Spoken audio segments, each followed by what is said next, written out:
Just move into it? Does he find it difficult? Will he remember to go back to that right away? Will he challenge? Lots of questions going through your mind as to what he wants to do.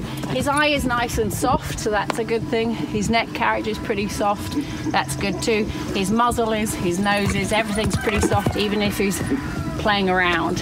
So his eye's not cold, he's not glazed over, and he's not so fixated on anything. So remember, as I enter, I haven't met him, as I enter, I've got these seconds to make some assessment on him, and then the whole idea is that we have a dialogue. That's the whole idea. I'm not his trainer, I'm somebody that's assessing him and dialoguing with him. And at the same time, his job today, his job is to teach you guys the language of Equus. That's his job. So I will bring out the best, that's my hope, that I bring out the best in him. That's my intention, to go, all right, let's see if I can bring out the best in you. And he may say, there's certain things I have to be capable of doing to be able to be in his presence, we'll see, because he's free. So we'll meet his expectations and we'll have a dialogue about that. And I'll talk about it as I do all of it. He could settle more. It's pretty good. So my first thing would be my eye zoomed on his eyes so that he knows that I'm paying attention. As soon as I can, I haven't done my usual orientation, my heart is on his eyes and I'm asking for the forward motion. My eyes will watch his eyes so he can tune into my eyes as much as I can in his, and he's gone into work mode, bless him. He's on the correct lead, although I'm not going to be watching that lead as much today as I usually would, and he is locked on. Got the forward motion, the chest is to the chest, I'm keeping my small circle. The right hand asks him to pay attention this way. The right hand also asks him to stride out, and you'll see that, and I'll say thank you to him for striding out. And what did that mean when you would go like that? It wasn't like the way you're thinking, it was more like this. So it's more of asking his nose to go out. And the reason is, once you've got that hand there, there's nothing else you can do with it. So it's more of a nice move to push and bring it back, and push and bring it back, and then it looks like that faster. So you're pushing the nose and the shoulder out, which created extension. So you saw he extended with that motion. So be it that he's being asked to move out of the circle because he's a tad close. He knew he wasn't going to do anything naughty. I didn't. Like, you're a big boy and you're this close? Not quite sure. So here's my comfort level. So he said, I'd love to be with you. Yeah. And I went, you're in my comfort zone here, because if you change your mind, my face is pretty close to your butt. So that's where I said, could you move that out a tad? And he went, absolutely. Slow down, and ask him to slow down. Thank him for listening. Acknowledging that beautiful head drop, and he loves to lick and chew when he's done something right. We're going to bring the eyes back to the plate, please. We're going to ask him to change it. Putting my eyes back on his eyes, he said, is that all you want? Can I come back in? Not yet. Just wanted him to walk and asked him through my eyes. Bringing the hand up, says, can you bring that head back in? We're not quite done. So he brings that head back in. So now, I've debated whether or not to bring my chin up. Yeah. He says, no, doesn't matter to me. That's all that was. Questions. How much of this was moving energy versus telepathy? That was more energy, little telepathy. Kind of like a qigong type. Wouldn't you have been able to do that just with body language and not the arm? Which one? The moving, instead of not doing the this, nose. wouldn't you have been able to? Not the nose on him. I tried one other gesture which can go for you, against you, and when you raise the chin up, it can be perceived as a very rude, challenging, your Italian gesture kind of thing. Yeah. And I did it gently. I just raised it, and he went, I'm not listening to that. So I went, okay. So just one move wasn't quite enough for him. He liked that. So a lot of it is about determining what do you accept and what do you like. If you like this, I use that. I'm not you don't have to. I don't have to move in, you have to move away. It's more a matter of what can we find that's mutual. It's got his arm and move to bring your head up. His son listened to it. He of course went, that does nothing for me. So he did not speed up from that, and that's fine. Acknowledging the softening of his neck and bringing up that back, I'm bringing my eyes down so that he knows I can see that. We're going to change direction just there. He said, I've got time for smell. I went, not your best move to smell, and he went forward, he didn't challenge it. So he's got a nice soft spot in there where he did not challenge that piece. It's on the correct lead, heart to heart, and I can communicate energetically that way. We've got the forward motion, and yeah, when I get my words out, we're going to bring him down to the trot energetically by retreating with the energy bubble, and yet the feet are moving. So I'm driving him up in the gate and down in the gate. The eyes are saying, thank you, Tim. He's got as much focus as he can have. So I guess I'm missing how you divide up what you did today versus just working them in a round pen just for fitness. Okay, so think of all the things I said in there. If you guys could relay 100, that would be pretty impressive. But there were probably 300 things where I was asking him things. And if you think of that, I'm not going to ask any of those, am I? I'm not going to go through that dialogue to go, could you pay attention? How much attention can you pay? What's your better lead? Which direction do you prefer? You know, can you keep your ear locked on? How long can you pay attention? What brings you back? How sensitive are you? These are just a few questions that were asked. I didn't need to ask any of that. Now we just simply need to look at, can you carry yourself correctly? And we look for forward motion. So the dialogue like this conversation would be reflected differently. You see that through my head nod. I'm now going to be thinking more about slowing down. That would be the 2 beat. So that's the 1-2 beat, which we call TROT.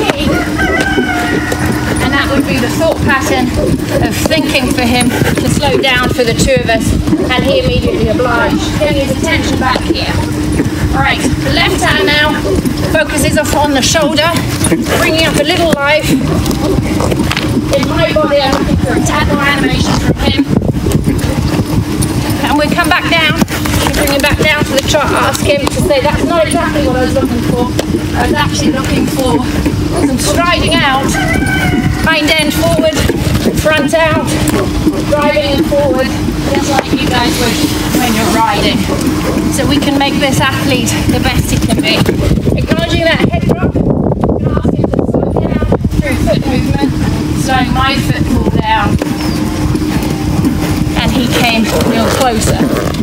So you basically ask him to trot for whatever, 5 rounds. And you're still dialoguing, sure, because you'll be looking at how he carries himself, etc.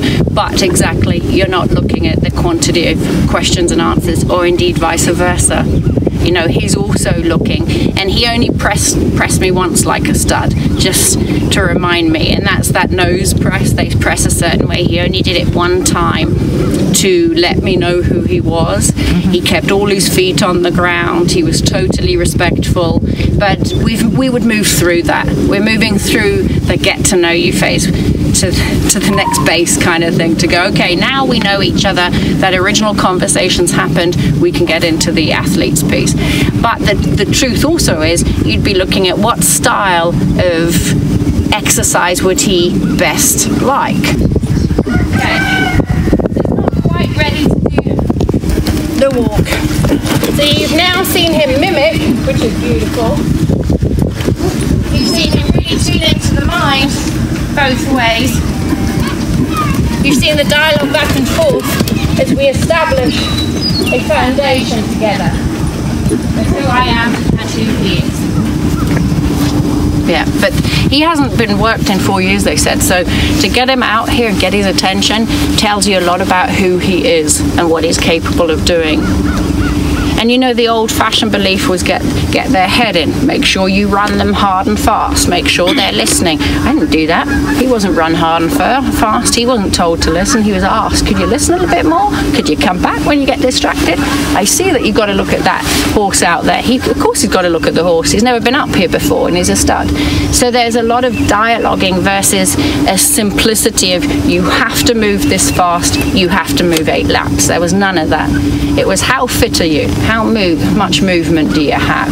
How animated can you get? Those were the questions that were being laid in front of him. And he answered. So, his son didn't like mistakes. He doesn't like fading out. So fading out would be if I were to simply step back and do very little, he falls in, he gets attention. He doesn't like somebody fading out, there it is. So if you're thinking of standing in that middle, he doesn't like that. He likes somebody to be present and engaged, and if he's giving his all, he looks for the other person to be an active participant, and not somebody just sitting in the saddle. That was fascinating when he mimicked It's beautiful, isn't your it? pace, Yeah. your legs. It's lovely. What I'm showing you is if you've got people standing, lunging like that, it's not fair. You know, you want to create the movement. If you get lighter and you're with your horse will perform, and you question, why is he dragging his heels? Well, you're dragging. I see so many people drag heels like this around pens, and you can see the marks. Right. And then they go, my horse isn't picking up his feet. Yeah. Well, it might just have a little thing to do with that. So there's an awful lot of gestures that we're building in to be mindful, and it's because we're not trained, we're not taught. We're taught to stand there and move, And you know, and others will teach correctly, which is to move with the horse, connect with the horse. Be loose. And I went with, I guess we're okay, loose. I'll just keep a tad of a distance between you in case you change your mind. I'm going to ask him to stand. Perfect. Well, he can really read your mind. Correct. Yes. That's just amazing. Yeah. And hopefully it came through a little bit, because I was trying to break it down for you guys to see part of it's body language. Because if I drop my position, he's not going to move. So part of it's the quantity of movement I bring, and I played with him to see if he'd listen to the pelvis a little bit, and would he move his pelvis more. And he loved that.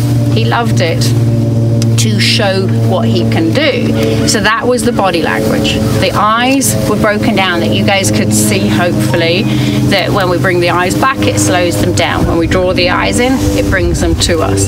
And all these different things, so that you could learn the importance of the eyes. And then you saw the breath work.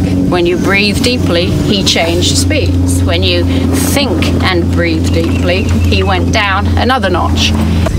All right, well, let's try this way. How about this way? Then we'll go this way. All right. And this way time I'll go over here more with him facing you, and I'll ask him to stand this way. I know he's on his eyes to ask him to stand, and he's pretty subtle with it. He doesn't like the bold cues. Okay, if he'll do this with me, this could be our last thing. Eyes on to ask him to yield the hind end. Perfect. So that's your dialogue of what I feel comfortable with, what he does, and that's the mutual respect, which is I feel comfortable with him standing there so he could move his nose. He could have said, I like this more, and I would have gone, oh no, could you step back, I don't feel comfy. So that's the negotiations that we're doing. It isn't a must. If I have a cute mare, we're going to have somebody else in here. If I have somebody really close that wants to put their head in my chest, no problem. We'll do that. You don't have to stand over there. But a stud, I don't know. We need to get to know each other just a tad more before you come into my personal space.